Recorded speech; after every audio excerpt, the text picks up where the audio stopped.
Hi everyone, my name is Manomay. I'm a GCSE German student and I'm here to help you pass. You're watching the first of a series of short videos covering the AQA specification. I'll break everything down so that you can see just how simple it really is. This is Crash Course GCSE German.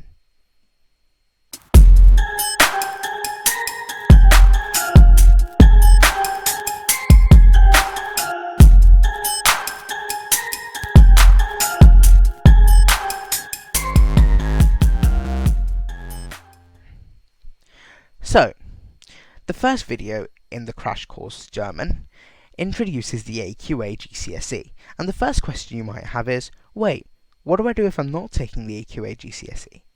Well, if you might be taking another exam board like Edexcel or OCR.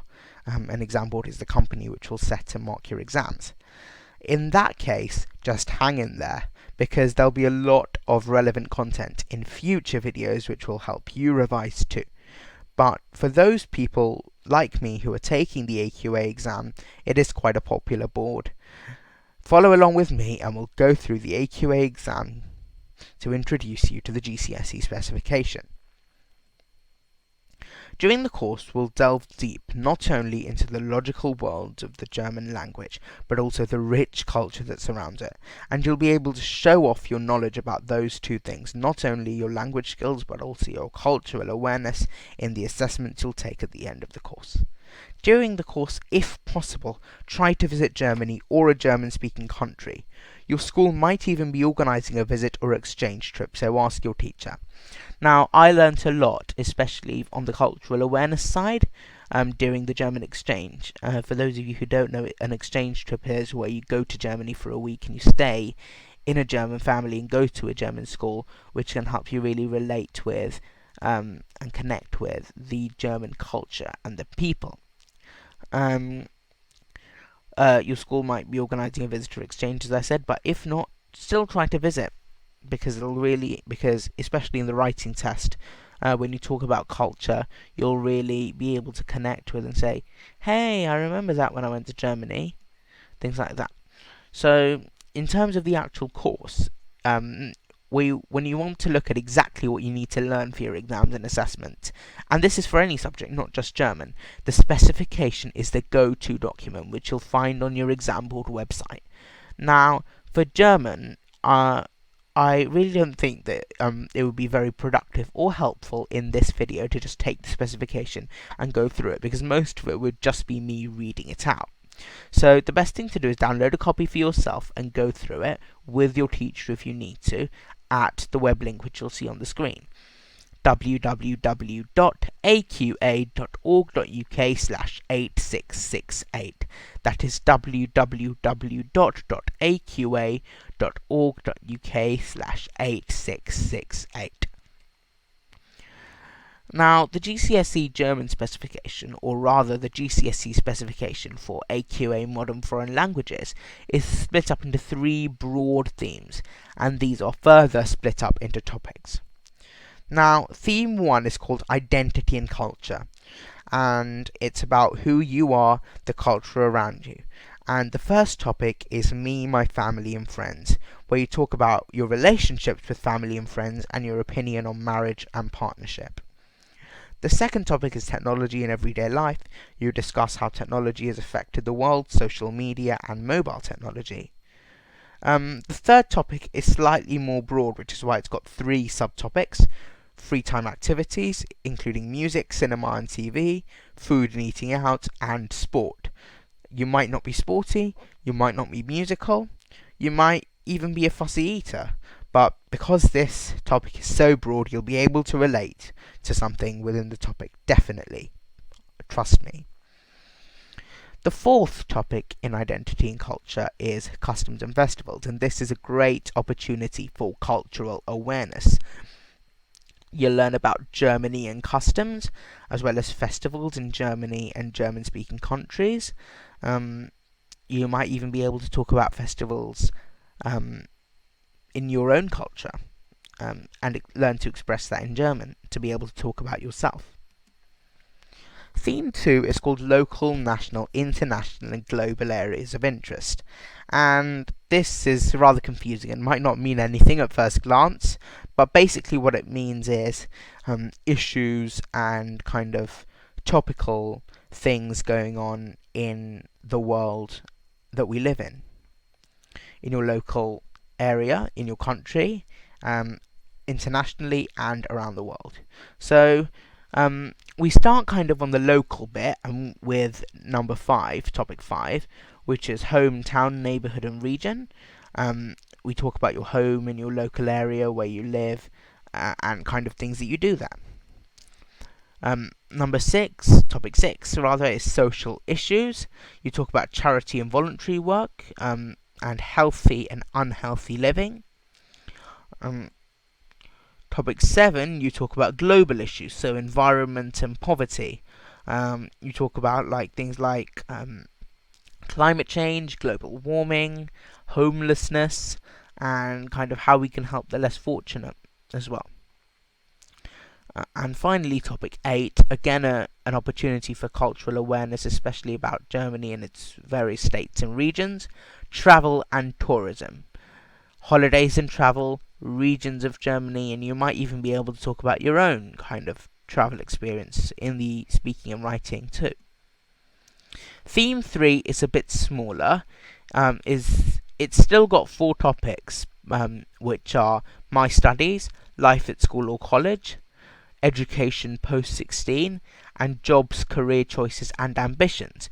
But often you'll see topics 9 and 10 grouped together because they're both about school and college, and you'll see topics 11 and 12 grouped together because they're both about the future, your future study and employment.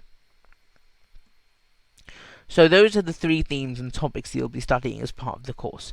But to help you revise and learn, you'll also need plenty of key resources. Now, a lot of these will be given to you by your teacher, but here are some more that I recommend you have. So first of all, a student book, you might refer to it as a textbook. They provide great revision and practice exercises as well as detailed notes to help you go back through everything. Now, you will probably have a student book from school, but if you don't, I would recommend the Oxford University Press book. There are, and that book is actually approved by the AQA exam board. There are some other publishers like Collins, I think, that make AQA German books, and if that's what your teacher's given you, then that's fine. But if you want to buy your own student book, then I'd recommend the Oxford University Press one. You'll see the links, you'll see Amazon links for those in the description, but please be aware there are 2 different books depending on whether you're sitting the foundation or the higher level exam. Now, I'll tell you a bit more about foundation versus higher later, but before you buy one, you should ask your teacher which level or which tier you're sitting, foundation or higher, because then you can buy the right book. Now, if I lived in the 1980s, or maybe even the 90s, I'd say, okay, go get yourself a dictionary. You can flip through it to help you find what you need. But these days, at home, you'll find a lot of paper dictionaries in school, but at home, just use the one I use online at www.dict.cc. That's www.dict.cc. It's really comprehensive and easy to use. Obviously, you'll need these videos, and if you're on the latest video thinking, when's the next one going to come out, please bear with me. I am trying to get them out as quickly as I can. Now, I do need to let you know at this point that the videos do not go in the order. So I will not start with Theme 1, Topic 1, and then go to Theme 1, Topic 2, and then go to Theme 1, Topic 3. I am going to kind of jump a bit, because I'm also learning at this point, and although I'm very, very familiar and good with the topics I know, to be able to provide you better help with the topics I haven't quite finished yet, it's better that I make those videos once I've finished the study for that. So most of the videos will come out now based on the topics that I've actually based on the topics that I have learnt, and I can kind of talk to you guys about. But by the end of the course, when I finished in about, I don't know, May of 2020, you'll you'll have the whole course there for you. Also, you'll need a question book. Now, AQA is quite a popular exam board, so there will be plenty of resources out there. In particular, I like CGP, but there are plenty of other publishers who can also provide question books, because the best thing to do is just to practice with text, with listening tracks, and with various questions to hone your skills.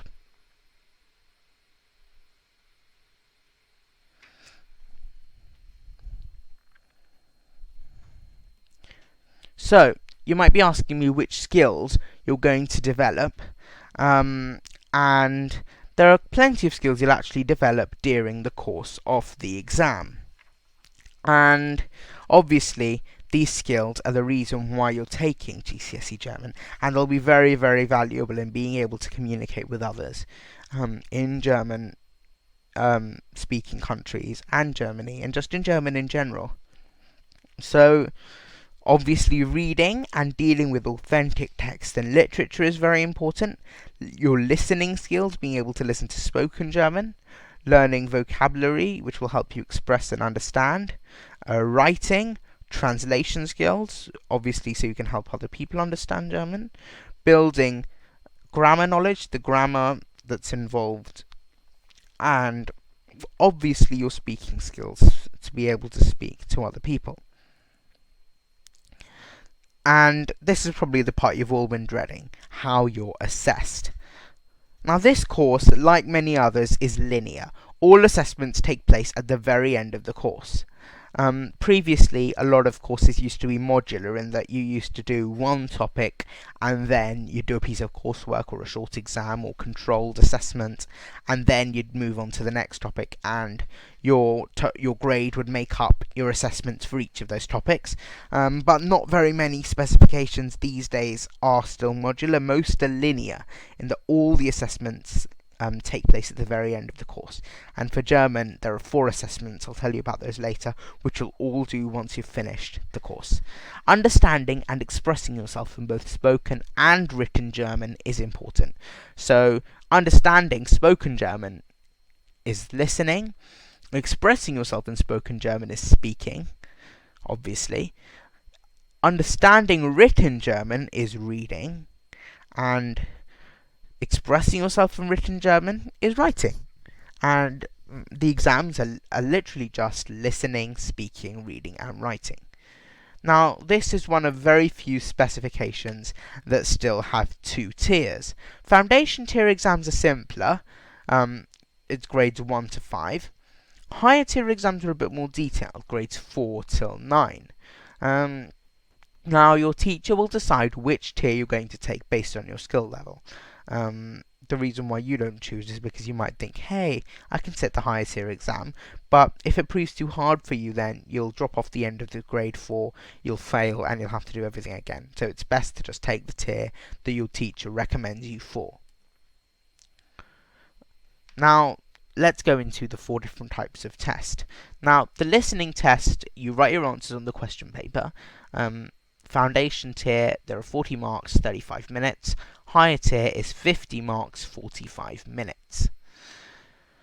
Answering the question successfully involves listening carefully to and fully understanding what you hear. During the exam, for each question or each part of the exam, there will be a listening track played, which involves speakers, probably native speakers, discussing the issues and topics that you have studied, and their opinions about it. And you have to answer questions based on what you hear in the listening track. And that's a mixture of multiple choice, true or false, opinion as in positive, negative, or positive and negative. And there will also be a few questions, especially a higher tier, for you to just write your own kind of open-ended answers. In both levels, there there are two sections. In section A, the questions and instructions will be in English, and you answer in English. In section B, the questions and instructions will be in German, and you answer in German. So, the structure of the listening test. The instructions will be played first, and you just follow along with them on the question paper. You'll be given the chance to ask any questions before the listening track starts. After this, the listening track cannot be paused, so make sure you ask anything beforehand. You'll be given 5 minutes then to read through the question paper and make notes to help you, and this is especially important for section B, where you can go through and look at the instructions, which are officially called the rubrics, and you'll be able to, and you can have time to try and understand and write down what you're meant to do in order to help you. Now, once the exam starts, each track will be played twice, and you need to listen carefully both times. Even I faced this problem before, where if you listen once and you think, oh well, I've got the answer to this question, let's move on. No, you need to listen carefully both times because you might have missed something. Now, sometimes, especially for the higher tier, you'll need to give more than one detail or answer more than one question from one listening track. And there might also be, within the track, distractors which try and trick you and confuse you. So, for example, if you're talking about whether somebody likes something, they could say, or for example, if there are two people talking about what they like, and you're asked, who likes this? If one person say, they like it, and another person say, I do it, then you might think that both of them like it, but you need to listen carefully because that's a distractor. The second person might say, I do it, but I don't like doing it. So listen carefully because they might try and distract you. And as I said earlier, ensure that you fully understand the questions and instructions that are given to you in German in section B. Now, in your real GCSE exam, you'll do the reading test straight after the listening test. Again, you write your answer on the question paper. If you're sitting both levels have 60 marks. Foundation level you'll get 45 minutes, and higher level you'll get 60 minutes, which is an hour. So, to answer the questions successfully, you need to fully comprehend the text. Now, the questions are similar to the listening test. There's multiple choice. You might be asked whether statements are true, false, or not mentioned in the text. You might be asked to say whether an opinion is positive, negative, or positive and negative. And there might also be some open-ended questions, again, for you to answer.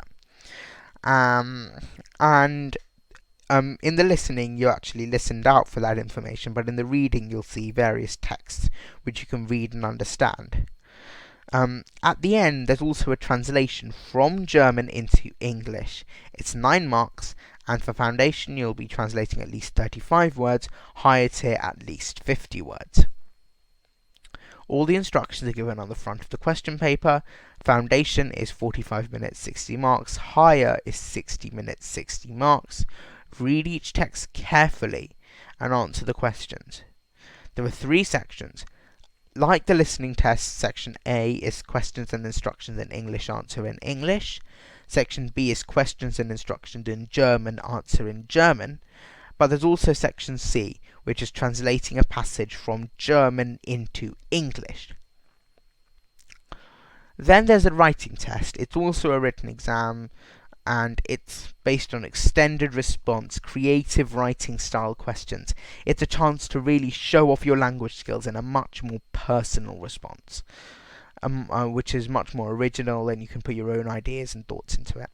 Now, foundation is 60 minutes, 50 marks. Higher is 75 minutes and 60 marks.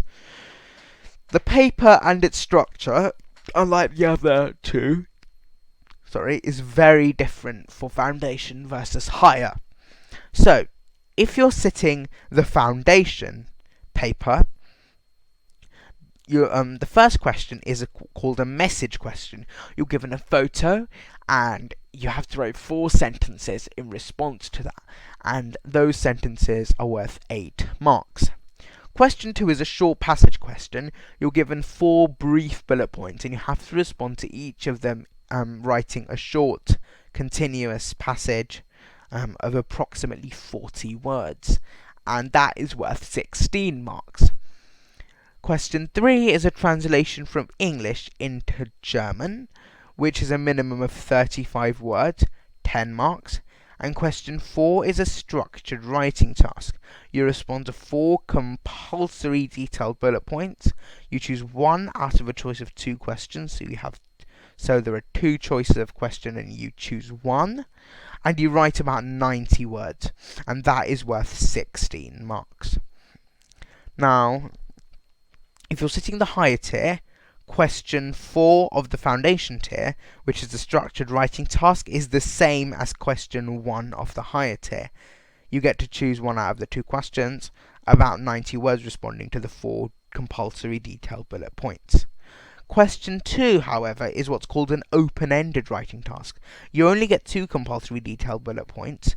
Again, you can choose one out of 2 questions, but you write about 150 words, and it's 32 marks. And in question 2, you get a chance to, it's much less prescriptive, so you get a chance to really expand on your ideas and your thoughts regarding particular topics and show off your language skills. Question 3 is worth 12 marks. It's a translation from English into German, but the minimum is 50 words instead of just 35.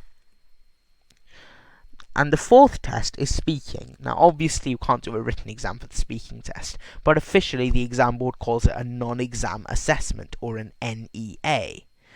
Now, previously, your teacher would do the exam with you and then would mark it, with a few being sent to the exam board for moderating. But now, your teacher still does the exam with you, but each and every exam is recorded and it's sent to AQA for them to mark. There are 3 sections. There's the photo card, where you describe a photo and you answer questions about an associated topic. So, for example, you'll be given a photo about with a family, and you'll be asked to describe what you see on the photo, as well as answer questions about, let's say, theme 1, topic 1, me, my family, and friends. Then there's a role play. You're given a context, a little story, and you talk to your teacher as if you were talking to another person within that story. And that includes asking questions.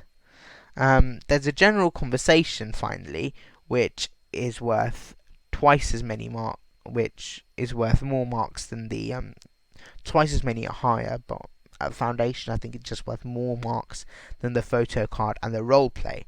You talk to your teacher in general about 2 themes. Now, one theme you'll have been asked to choose in advance to definitely come up in the general conversation, and you'll have done another theme in the photo card, and there'll also be and as there were 3 themes, you'll have chosen one, you'll have done one in the photo card. That 3rd theme will be the next theme that will also come up in the general conversation. So let's say I wanted to be asked about identity and culture. That means that'll come up in the general conversation. And if my photo card was about theme 2, local, national, international, and global areas of interest, that means that theme 3 will be the 2nd theme to come up in my general conversation. I know some people find that confusing, which is why I gave that example. Now, you will go to a supervised room with an invigilator at first. You'll be given your photo card, your role play, and some lined paper. Now, it's not just regular lined paper, of course. It's special paper. It's special AQA paper, known officially as a Modern Foreign Languages Additional Answer Sheet, which no one calls it that, just call it line paper. Then you're given 12 minutes of preparation time. You can familiarise yourself with the photo card, with the role play, and make notes for both of them. Then you go to the actual test room where your teacher will be, and the test will last 7 to 9 minutes for the foundation, and 10 to 12 minutes for the higher. So first you'll do your role play and then your photo card, and you are allowed to use your notes to help you. You can read from your notes, you don't have to remember them. Now, in both the photo card and the role play, you'll have to respond to some to some surprise questions that you haven't prepared, because, and you'll see as well in the during your preparation time, where you'll have there'll be one question in the role play and 2 questions in the photo card that you won't have prepared for. Also, in the role play, you'll have to ask a question. In the general conversation, you also have to ask a question as well. The role play card will say where you need to ask it, and in the general conversation, your teacher should remind you, but if you fail to do so, you'll lose 1 mark. Oh, and one more thing, really important. You can't use your notes in the general conversation. You will be expected to hand them in after you've done with the role play and the photo card. So, coming to the end of the briefing on the AQA exam, these are the grade boundaries from June 2019. So these are the actual marks versus the grades, so you can see what grades are available at each tier and approximately how much you need to get. Now for both tiers, the total number of marks is 240. For grade, so for foundation tier, grade 1, grades 1 to 5, you can see the marks on the screen. Higher tier stretches from grades 3 to 9. Now, you might have heard earlier that I said higher tier is grades 4 to 9, so why is there a grade 3? Well, the grade 3 is what's called the safety net allowed grade. Now, AQA, as well as all the other exam boards, we understand that some of you might be really good students, you might have been doing really well in German, but on the exam day something could go wrong. You might not be feeling up to it, you might just generally have an off day, and in that case, that grade 3 is there in case you lose just a few marks under the grade 4, so that you don't fall off the bottom of the higher tier grading scale, you don't go straight to a fail, and you don't have to do the whole thing again. You could just get a grade 3 if it's not too bad. So if you still need time to keep looking at the grade boundaries, then you can pause the video. Otherwise, I'm going to tell you what you'll see in the next video. Now, this was an introduction to the exam, and now we're going to be diving deep straight into the GCSE course. So then we'll be doing the first theme and the first topic in the next video, me, my family and friends. We'll be discussing the relationships between you, your family and your friends. We'll be discussing marriage, partnership and your opinions, as well as introducing German grammar and strategy points. So we'll be talking about verbs, regular and irregular verbs, different tenses, adjectives, and basically we'll be starting off with some of the grammar. Now, this course is obviously GCSE level, and it comes in with an expectation that you've done some of the basic stuff at Key Stage 3. In the Oxford student book, as I told you about earlier, there is a section about revision for Key Stage 3 and transition from Key Stage 3 to GCSE. And I'll be going through this a bit as well at the beginning of the next video, which will kind of help with that, and throughout the course we'll be touching briefly on slightly more basic points. But we'll be going straight into the GCSE course with some summarised notes about what each topic is about. So here's the end card. You can see my last video, the whole playlist of Crash Course German videos, and if you click on my logo, subscribe, you'll never miss a video when I release one. So that's it for today. So see you next time. Or wait, sorry, I shouldn't say that really. This is a German video. Bis zum nächsten Mal. Auf Wiedersehen.